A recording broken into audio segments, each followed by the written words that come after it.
Hello বন্ধুরা, welcome to my YouTube channel. So বন্ধুরা, আজকের এই ভিডিওতে আমরা জানবো ক্রেডিট কার্ড সম্পর্কে। তো ক্রেডিট কার্ড সম্পর্কে জানার আগে আপনাদের বলে রাখি, আপনারা যারা আমার পুরনো ভিডিও দেখেছেন বা পুরনো ভিডিও দেখে এখানে এসেছেন, তো তাদেরকে অসংখ্য ধন্যবাদ। বাকি আজকের এই ভিডিওতে আপনারা নতুন কিছু শিখতে পারবেন। তো ক্রেডিট কার্ড সম্পর্কে আজকের ভিডিওতে আমি আলোচনা করব। দেখুন, প্রথমত আমি বলে রাখি ক্রেডিট কার্ড কী। তো আপনাদের কাছে অবশ্যই ডেবিট কার্ড রয়েছে, যেটা ব্যাংক থেকে প্রোভাইড করে আপনাকে। তো সেই ডেবিট কার্ডের মতোই দেখতে হচ্ছে ক্রেডিট কার্ড। তো ডেবিট কার্ড আর ক্রেডিট কার্ডের মধ্যে তফাৎ কি? ডেবিট কার্ড হচ্ছে আপনার ব্যাংকে যে টাকা রয়েছে সেই টাকা আপনি ট্রানজ্যাকশন করতে পারবেন, সেই টাকা আপনি তুলতে পারবেন বা সেই টাকা আপনি কাউকে পাঠাতে পারবেন বা কোথাও গিয়ে পেমেন্ট করতে পারবেন। কিন্তু ক্রেডিট কার্ড কি? ক্রেডিট কার্ড হচ্ছে আপনার ব্যাংকে টাকা থাকুক বা না থাকুক, কার্ডের মধ্যে ব্যাংক থেকে কিছু টাকা দেওয়া হয় আপনাকে খরচ করার জন্য। তো সেই খরচ আপনারা যখন করবেন তো সেই ক্রেডিট কার্ড থেকে করা যায়। এবার এই ক্রেডিট কার্ড থেকে আপনি যখন খরচা করবেন তো আপনার মাসের শেষে বা একটা নির্দিষ্ট ডেটে একটা বিল আসে যে আপনি কত টাকা খরচা করেছেন, বিল আপনাকে মিটিয়ে দিতে হবে। তো এটাই হচ্ছে ক্রেডিট কার্ড। ক্রেডিট কার্ডে অনেক সুবিধা রয়েছে, আবার অনেক অসুবিধাও রয়েছে। তো ফার্স্ট অফ অল, ক্রেডিট কার্ডের সুবিধা হচ্ছে আপনি এখান থেকে টাকা ফ্রিতে পেতে পারেন। আপনাকে যখন একটা ক্রেডিট কার্ড দেওয়া হবে তো সেই ক্রেডিট কার্ডের ক্রেডিট লিমিট হবে 50,000 টাকা বা 15,000 টাকা বা 10,000 টাকা, যাই হোক একটা ক্রেডিট লিমিট হবে। তো সেই টাকাটা আপনারা ব্যবহার করতে পারবেন এক মাস বা টোটাল আপনারা ঠিকভাবে ব্যবহার করতে পারলে 40 দিন মতো সেই টাকাটা আপনি ব্যবহার করতে পারেন কোনো বিল ছাড়া। কিন্তু 40 দিনের পরে আপনাকে বিল আসবে, তো সেই বিল আপনাকে পেমেন্ট করে দিতে হবে। আর যদি সেই বিল পেমেন্ট না করেন তাহলে সেটার ইন্টারেস্ট আসবে। তো ইন্টারেস্ট কত আসবে, কীরকমভাবে পেমেন্ট করতে হবে, ক্রেডিট কার্ড নেওয়া উচিত কি না, ক্রেডিট কার্ড নেবেন কি না, সব কিছু বিস্তারিত বলবো আজকের এই ভিডিওতে। তো চলুন ভিডিওটি শুরু করা যাক। তো প্রথমেই বলি ক্রেডিট কার্ড। আগে ব্যাংকে কী হতো, আপনারা যদি ক্রেডিট কার্ড বানাতে যেতেন বা ক্রেডিট কার্ড ব্যাংকে গিয়ে চাইতেন তাহলে আপনাকে ক্রেডিট কার্ড দেওয়া হতো না। কিন্তু এখন কি হয়, এখন আপনি ব্যাংকে গেলে ব্যাংক থেকে অটোমেটিক্যালি আপনাকে ক্রেডিট কার্ড প্রোভাইড করার কথাবার্তা বলে যে আপনার কি ক্রেডিট কার্ড লাগবে, আপনি কি ক্রেডিট কার্ড নিতে চান, কারণ এখানে ব্যাংকের প্রফিট রয়েছে। তো প্রথমে আপনাকে বলে রাখি ক্রেডিট কার্ড নেওয়ার কী কী সুবিধা রয়েছে।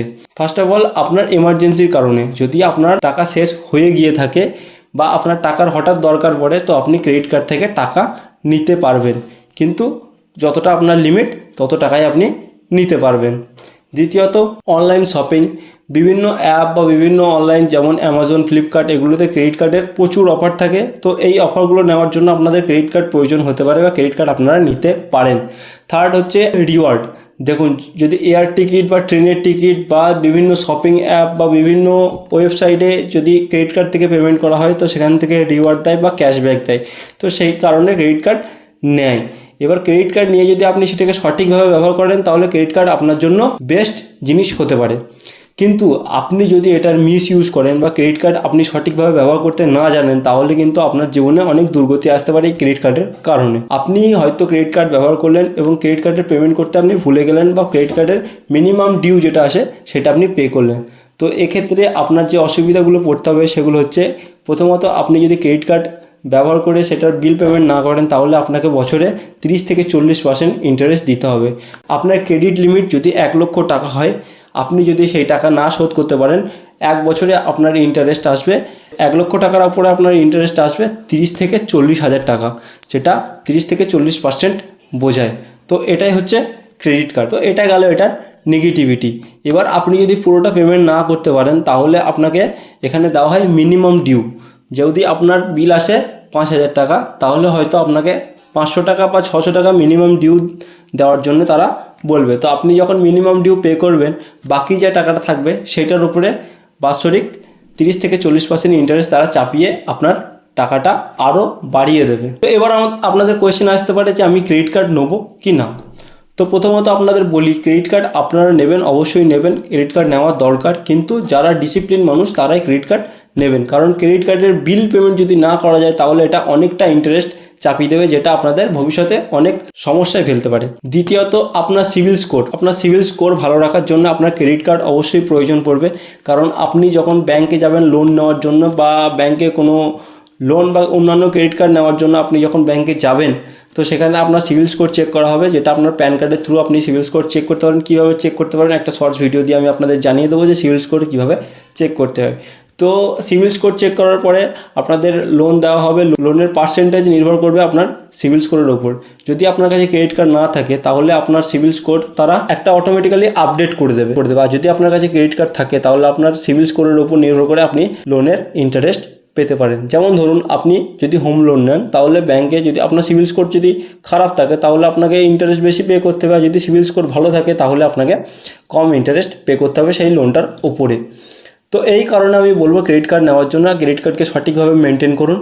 আর দ্বিতীয়ত আপনাদের খুব দরকার না পড়লে ক্রেডিট কার্ড ব্যবহার করবেন না। ক্রেডিট কার্ড আর এমন ক্রেডিট কার্ড নিন যেখানে আপনাদের অ্যানুয়ালি চার্জ বা মেনটেনেন্স চার্জ বা জয়নিং ফিস না থাকে, এরকম ক্রেডিট কার্ড। বর্তমানে আমি 4টে ক্রেডিট কার্ড ব্যবহার করছি, যেটা হচ্ছে স্টেট ব্যাঙ্ক, অ্যাক্সিস ব্যাঙ্ক, বাকি আইসিআইসিআই ব্যাঙ্ক। অ্যাক্সিস ব্যাঙ্কে 2টো রয়েছে, বাকি আইসিআইসিআই ব্যাঙ্ক। 4টে ক্রেডিট কার্ড আমি মেনটেন করে চলছি। বাকি আপনাদের দরকার পড়লে আপনারা এফডি এগেনস্ট ক্রেডিট কার্ড নিতে পারেন। আপনি কিছু টাকা এফডিতে করে দেবেন, তো সেই টাকাটা আপনাকে ক্রেডিট কার্ডে দেওয়া হবে।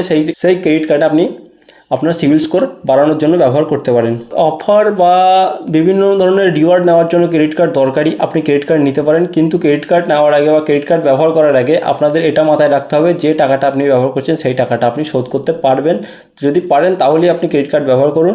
বাকি ক্রেডিট কার্ড আরও অনেক সুবিধা রয়েছে, যেগুলো হচ্ছে নো কস্ট ইএমআই, যে ইএমআই যে সিস্টেমগুলো আছে, তো সেইখান থেকে আপনি ক্রেডিট কার্ড থেকে পেমেন্ট করতে পারেন। তবে ক্রেডিট কার্ড থেকে পেমেন্ট করে কীভাবে নো কস্ট ইএমআই জিনিসপত্র কিনতে হয়, তো সেটা নিয়ে পরবর্তীকালে একটা ভিডিও আমি বানাবো। তো সেখান থেকে আপনারা চেক করতে পারেন কীভাবে ক্রেডিট কার্ড থেকে নো কস্ট ইএমআই প্রোডাক্ট কিনতে হয়। তো সেখানে আপনার কোনো চার্জ কাটবে না, কোনো চার্জ লাগবে না, কিচ্ছু লাগবে না। শুধুমাত্র মান্থলি ইএমআই দিয়ে আপনি কোনো প্রোডাক্ট পেতে পারেন অনলাইন বা অফলাইনে।